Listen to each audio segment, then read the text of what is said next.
People say I'm toxic, and honestly, I don't care.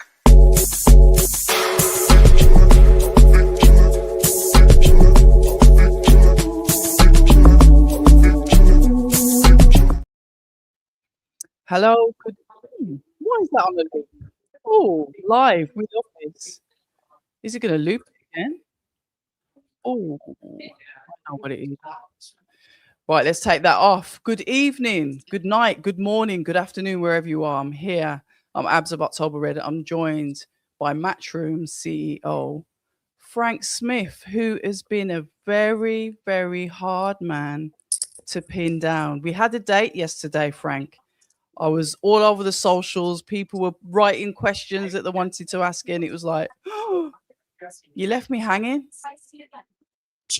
I got stuck in a meeting and it dragged on for a long, long time. And I would rather have been doing an interview than the meeting I was in, if that makes you feel better. It so does. I do apologise. Don't worry about it. Better late than never. I know you're out there in the States. There is so much to go through. And I think with everything that's been going on this week, I think a lot of stuff has been drowned out regarding, obviously, the card, which is a world title fight. I think, is it super featherweight? We've got IBO, IBF. WBO, IBF World Championship Unification, Sugar Nunes, Navarrete. He got in after a bit of a delay at the embassy in Mexico City. But he's here now. It's a big night. We're going to have close to 12,000 people in Phoenix on Saturday night. It's going to be one of the best atmospheres we've seen so far this year. So, yeah, big nights ahead. Can I ask, why was everything left to like the last minute to do with like him getting into the country? And I know that obviously America's obviously really techie with visas and stuff, but why was like everything like last minute panic? They lost his passport. Oh, they literally lost his passport in the embassy. So it took a period of time for the passport to be found. Look, visas are a lot more difficult than people think, especially in the US now. They've become a lot stricter. The process takes longer. Actually, when you announce a fight and it's 10 weeks or so, that's not a huge amount of time to get a visa, for those types of visas that they require. Had they not have lost the passport, he would have been all right. But they lost it. But eventually they found it, and we got a private jet from Mexico City into Phoenix yesterday. So he arrived, he did the face-off, he's ready to go. Everything's good. Not ideal, but it's part and parcel. I'll tell you what, it's just literally non-stop. I was looking at obviously all the dates that you've got coming up as well, because obviously you're over in the States at the moment. But you've got Lidard, and you're doing another double one again, where you've got two fights on the same night in different countries. Why do you guys like to do that? Do you like us to have like a double evening of boxing? Do you and Eddie like to split up and go your separate ways? Why do you do that to us? It's just when you look through the schedule and dates in the UK, we're doing 30 plus shows a year, probably 36 shows a year. So it's trying to fit those in over a period of time. That's the difficulty. So sometimes we're going to clash on dates. And it is what it is. Ultimately, DAZN's obviously a global platform. The focus of the US show is very much the US market, of course. Same for the UK. We try not to. We'd rather not, but we have the capabilities if we have to. It gets Eddie and myself away from each other. Yeah, fair enough. Could it? Well, I suppose you could. Have you ever gambled or thought about doing one on a Friday and then another one on a Saturday, or would you rather just pack it in on the same night? Rather pack it in, to be honest. We prefer as much as we can to do shows on Saturday, as much as we can but it's also very difficult with the time frames of dates, trying to get venues. It's not an easy process. And also you've got a whole host of other promoters on DAZN as well. So, you're sort of working around a whole schedule of different promoters, venues, and boxing, like I say, is a very much last minute sport compared to concerts, comedians, events that go on in all these venues. Yeah, because they're booking up like a year in advance. 2 years in advance. Yeah. I've had some questions that were typed in our yesterday's live that never happened. Nudge, nudge, wink, wink.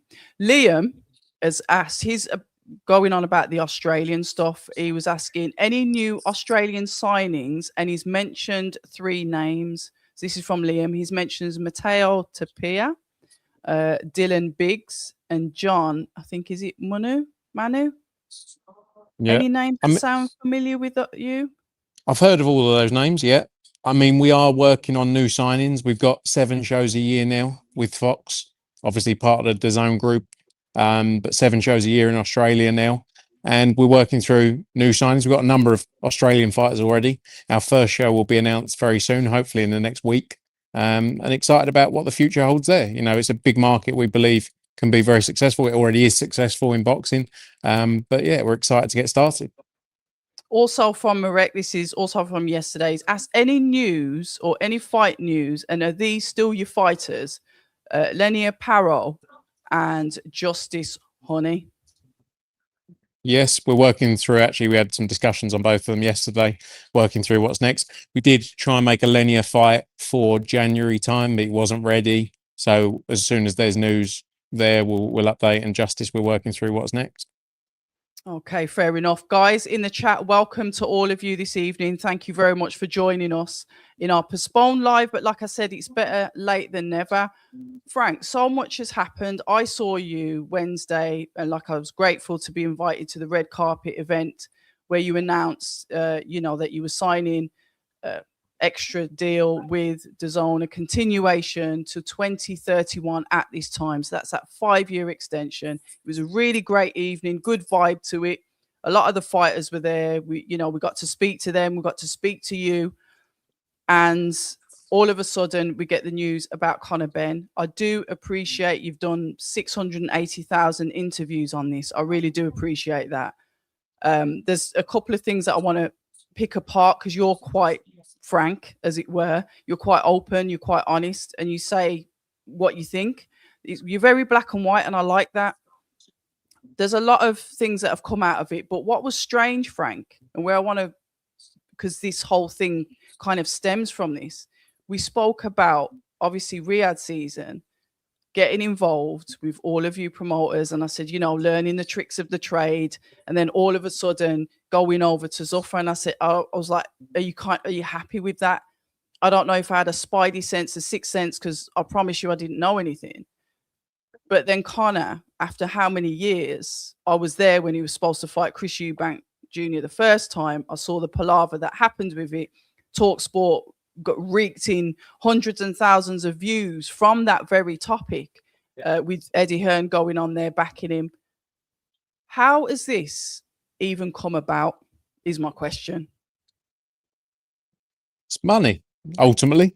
And I don't think, I think there's a lot been made of it. And every interview I've done, again, the black and white, view, like you said there, of straight to the point. I don't think anyone's questioned in any interview or any suggestion the money element to it and the deal that was there. All the questions were the way it was gone about, and if he would have called and said, look, I've got to have a conversation, but he didn't do that. And there's people around him who, obviously are sort of leading, the way things are done. And they, the person I'm talking to really is Keith Connolly, haven't seen or been around the process of the last 10 years and what we've been through collectively as a group. No one's questioning fighters making money, and I've seen also a lot. Seen people talking about comparisons. Fighters come and go. That's going to continue to happen. Fighters will leave Zuffa in time and join another promoter. Fighters will leave Queensbury, Matchroom, Boxer, like all of these different promotional companies. Correct. That will continue to happen, right? That's the reality of life.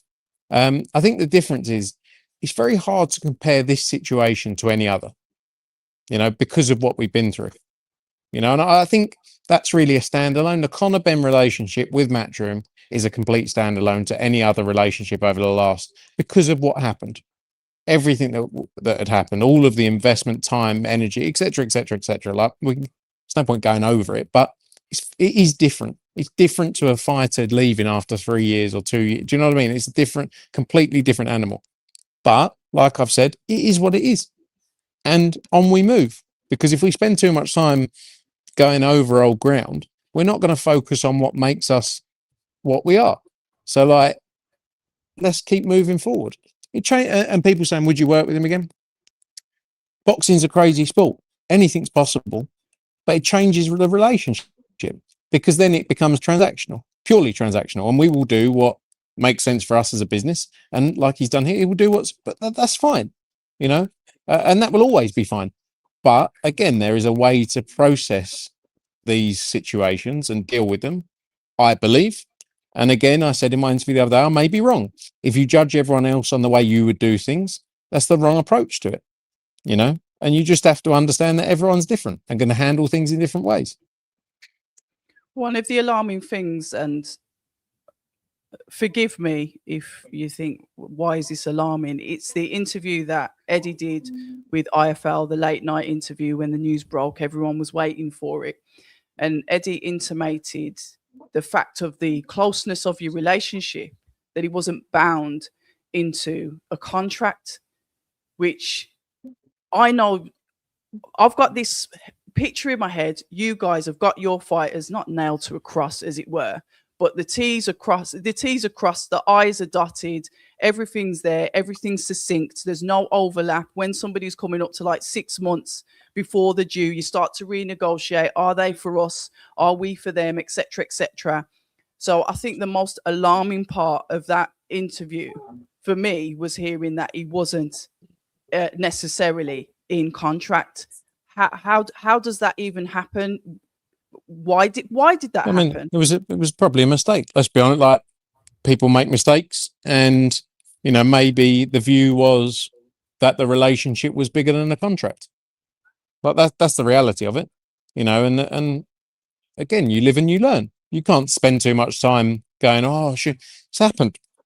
You know, I do disagree with the view that a lot of people have taken, that we don't have relationships with fighters. I think we're very different.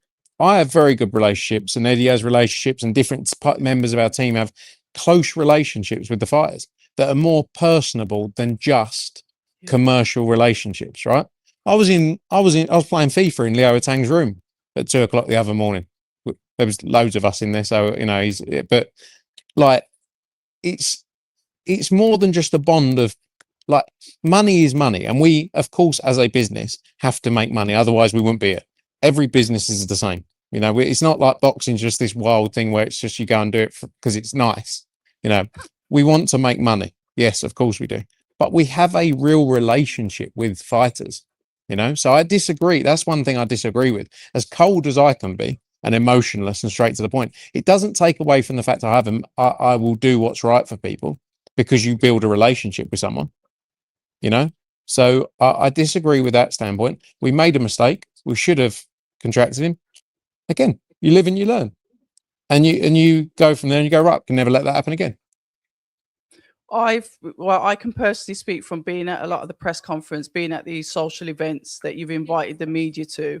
I can say that I do see that you are, you know, close with some of the fighters as well. It's not, you know, that cold. It's not that distant. It's all different, by the way. Like, some people, like I'm close with some, Eddie's close with others.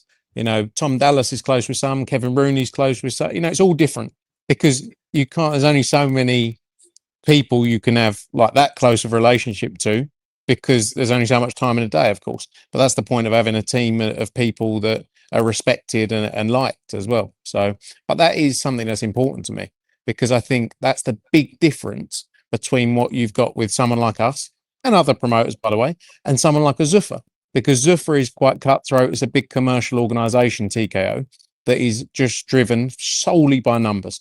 And again, we all want to make money. I think they've got a tremendous business. I'm not putting it down, but it's not fighter relationship led, in my opinion. If you compare and look at the way they deal with the UFC fighters as an example. How the market is now, do you think it does need to be like a promoter and a fighter relationship, or can, you know, the whole world is driven by numbers, Frank? It's like we almost forget that we're actually human. We look at someone's profile and look at the numbers before we actually look at the person. Do you think that is going to potentially change even with Matchroom because of this? Because of things like this, you just can't afford for anything like that to happen again. I think you can still have relationship. I think you can. Look, we're all our own. You know, there's some people I trust implicitly in this sport. Yeah. right? And it wouldn't matter whether I had it on a piece of paper or not. I trust their word implicitly, you know. And there's others that I go, could they fuck you? Yes. You know, and there's others that I just don't trust whatsoever, and it's in a contract and it's a deal that makes sense. Like, but that's the same in all walks of life. And that's the same in both business and personal life. There's a group of people that you go, he's all right to spend time around, but I wouldn't trust him. You know, it's the same. That's life, isn't it?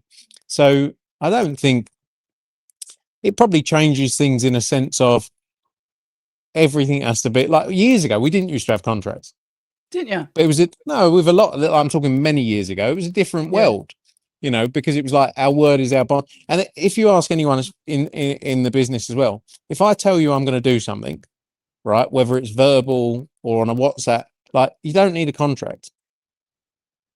Like that's from me. But again, not everyone. I like the idea of contracts because it makes things clear, you know, and there's no question marks. No. But if I say to you, I'm going to do something, I will do it. I would never go, whoa, I know I said that. Like, I've put myself in positions before where it hasn't really been a great position for me, but I've done it because I've said it, you know? So, but look, everyone's different. Everything's different. Everything has to be judged on its own merit. And yeah, it's what makes it fun. Are you going to tighten up now with all fighters? Are you really going to start to tighten? Because to me, and this is just my personal opinion, I get where you guys are coming from, because I remember watching the interviews and I've seen the comments on the internet where you guys were getting absolutely slated for Ben, absolutely slated, and you stood your ground.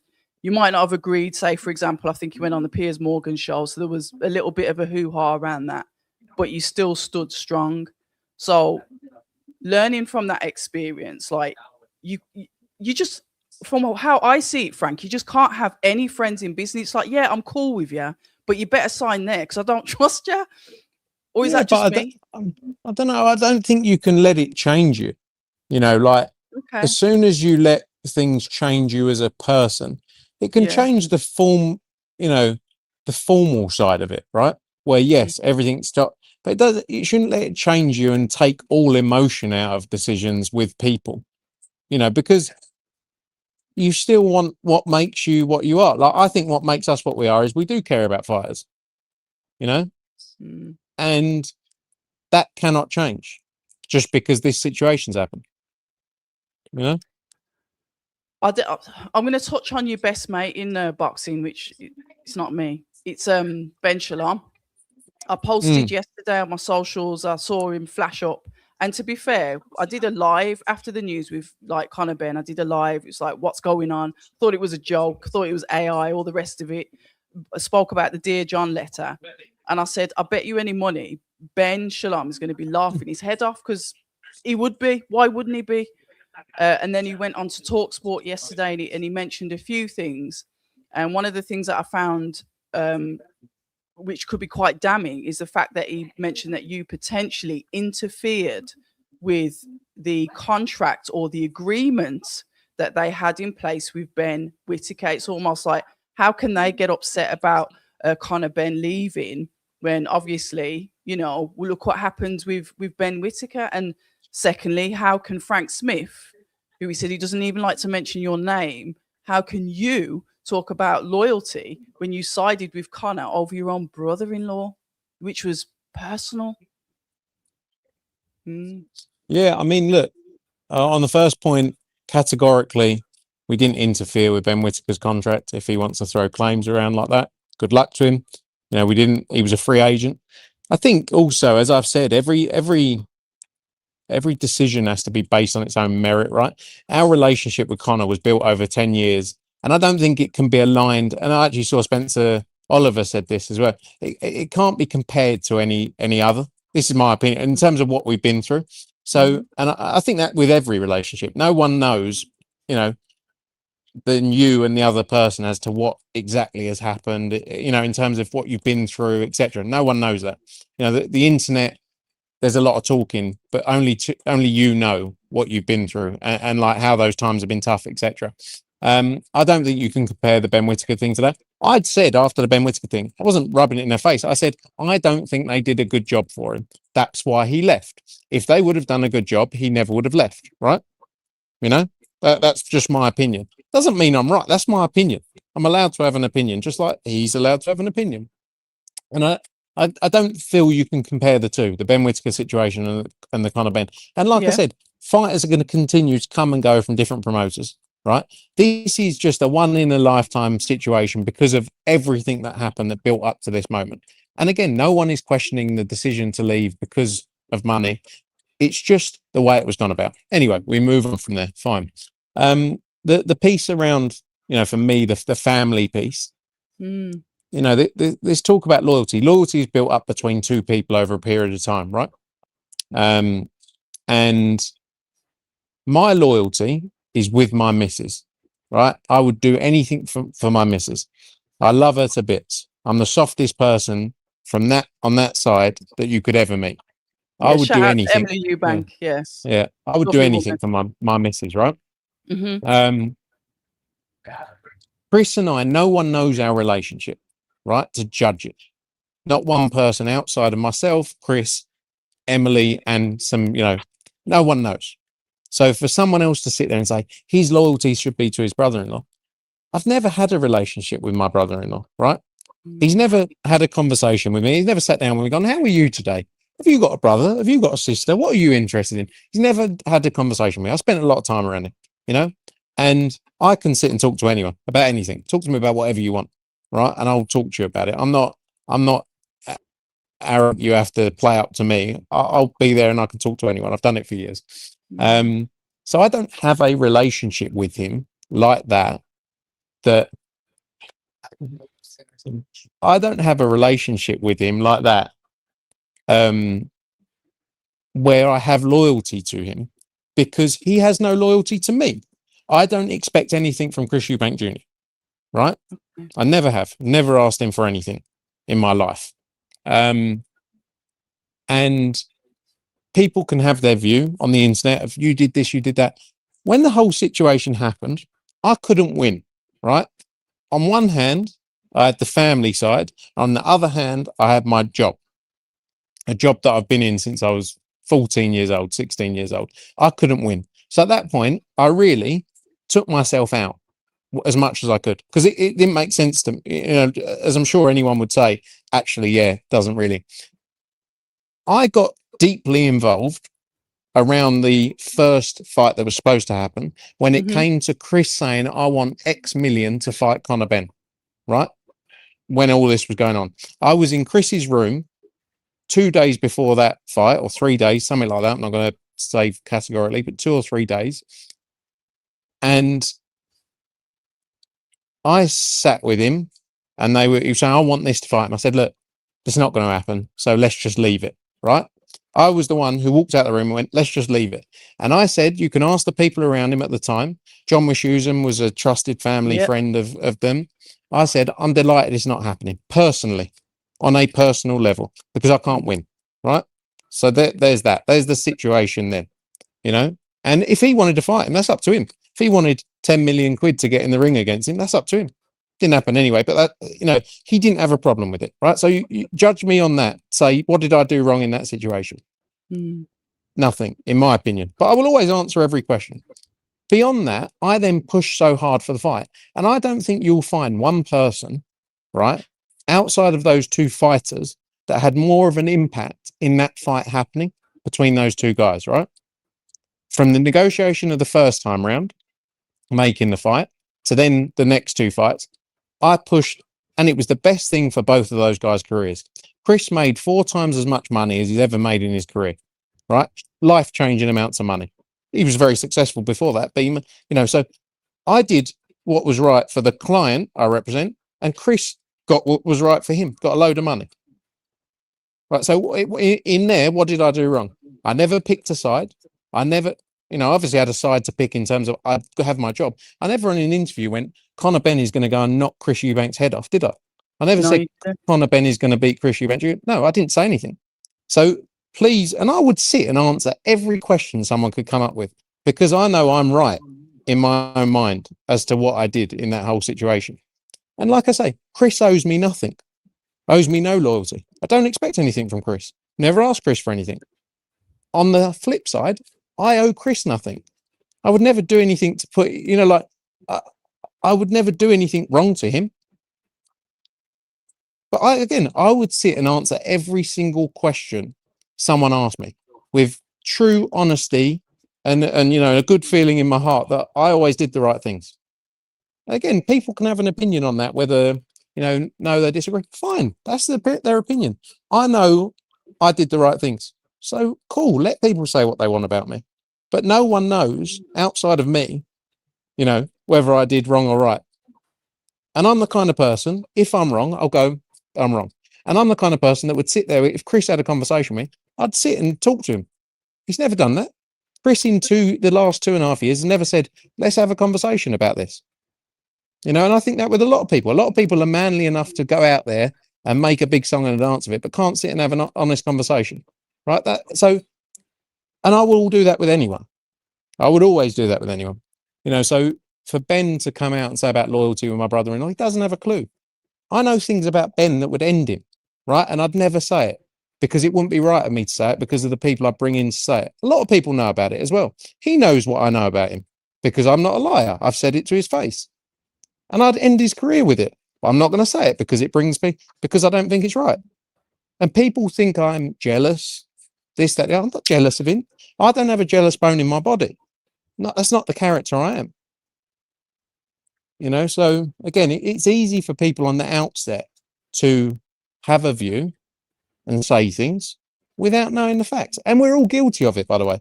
I'm sure I'm guilty of seeing something on the internet and making a judgment without any detail around it.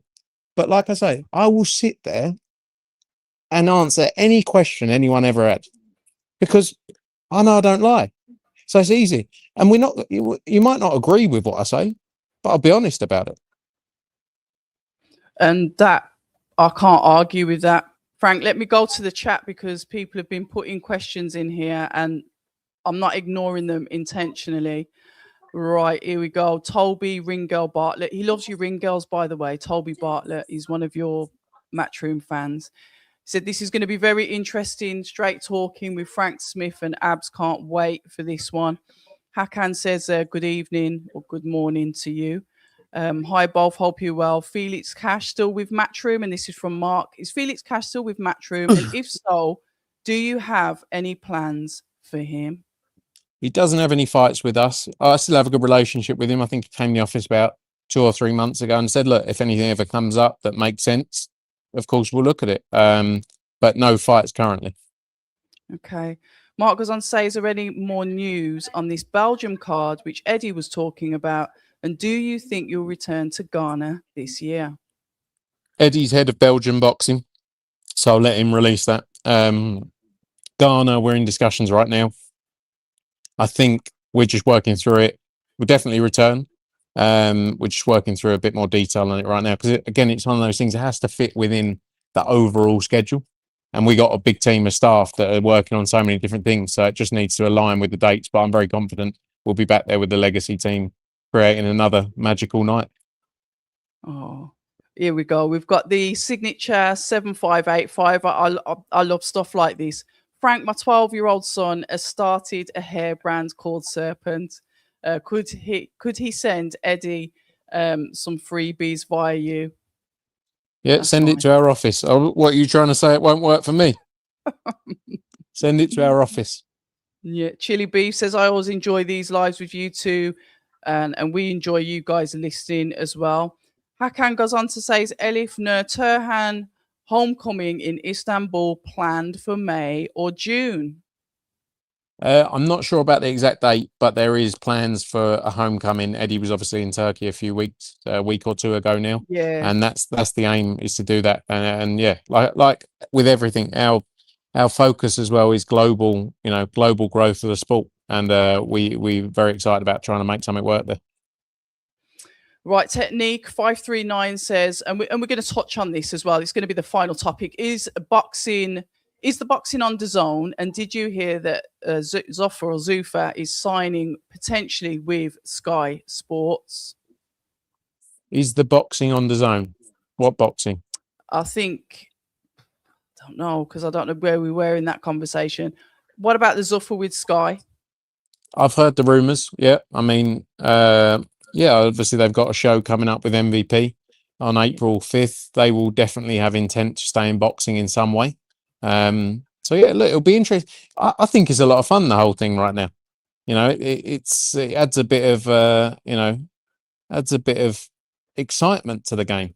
You know, with people, these operators who are brilliant operators. But we're in a great place, and yeah, I'm excited about what the future holds. And yeah, good luck.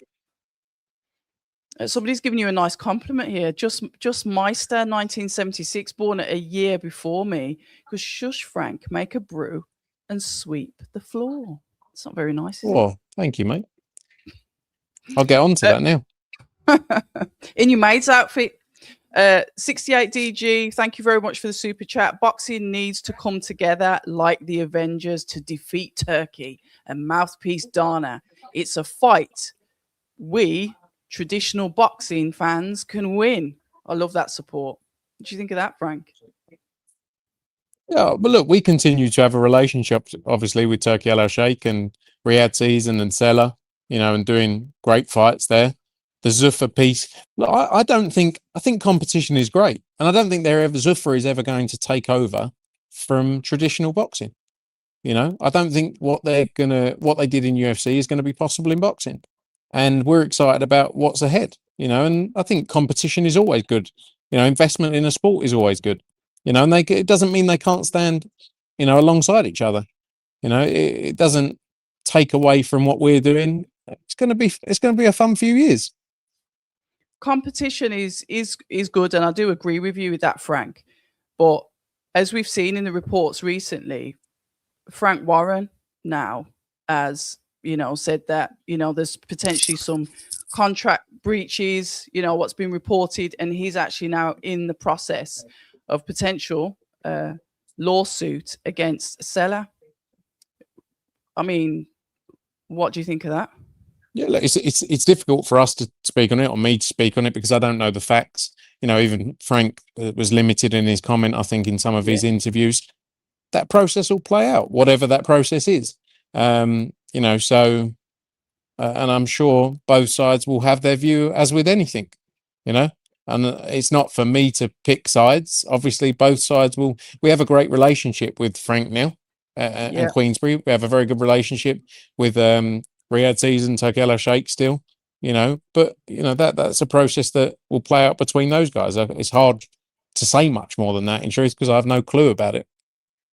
Well, when you think about, I know we don't know the details, but potentially, if Frank has got obviously a live case, a case that's worthy of going to court, potentially going to court,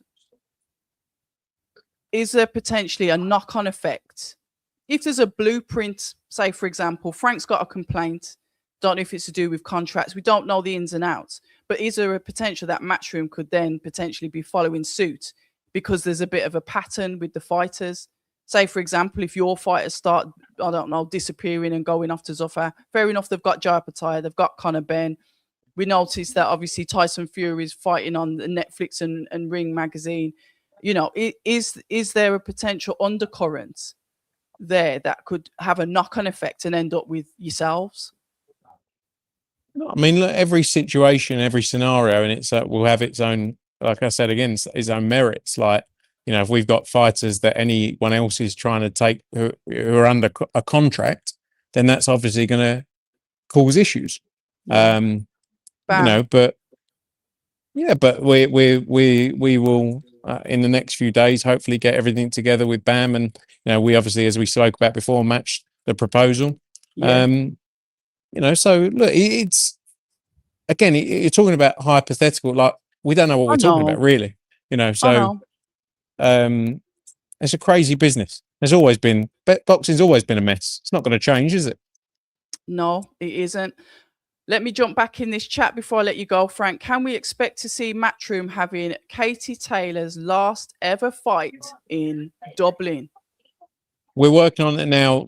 She would love to do Croke Park. I would love to do Croke Park. I love putting on big events. But we would, it has to make sense for her as well, commercially, because ultimately, if the commercials don't stack up for her in terms of the fight because of the costs of things, then it's not just Matchroom it doesn't make sense for, it's for Katie herself as well. So we're working through that now. We're in discussions, and yeah, it would be a big night. Frank, how involved is Matchroom in Fury versus Makhmudov, since they themselves are usually involved in ring shows? That's a good question, Jack. Not at all. Not at all. We have a relationship with Makhmudov from his obviously from the Dave Allen fight, but in the event itself, not at all. I've got a great relationship with the team who operate it, and the seller team, but no. Fair enough. Let's have a look.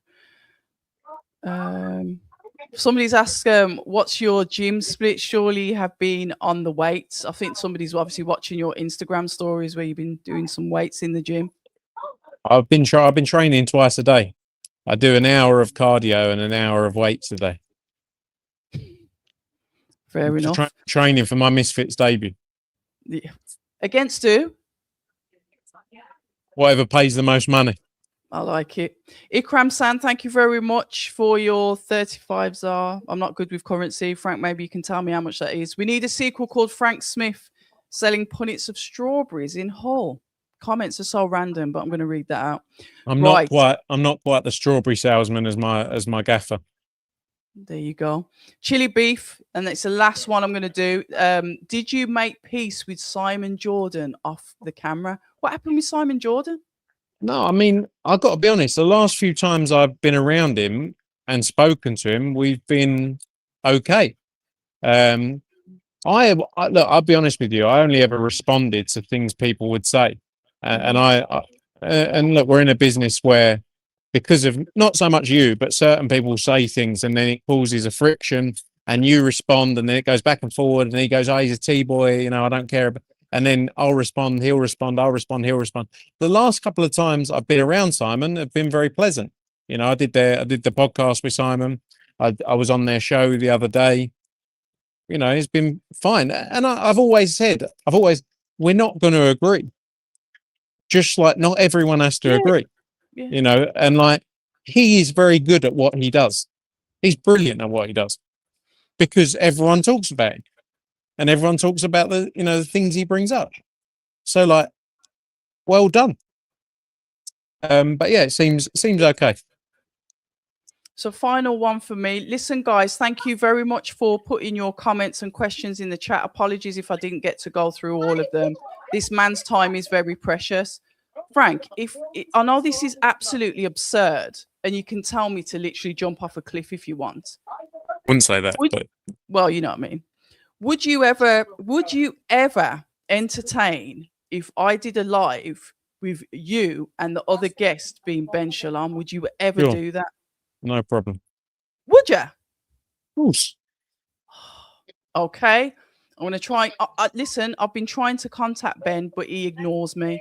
Sometimes he replies, sometimes he doesn't. Look, the funny thing is with, we will never shy away from a question. Any question. I've never said to anyone in my life, don't ask me that, don't ask me this, don't ask me that. I've always answered every question, right? Yeah, and a lot of people in this business pop up when there's things that are good for them to come up. Like yesterday, Ben came out. I mean, what's it got to do with him? He was loving that word. He's got one show left on the BBC. He's going to end up being a pundit maybe on TalkSport, if he carries on the way he's going. But he pops up. He goes missing when things aren't going well for him, and then pops up when he can, say things that, gets people going. So, but I'm always here.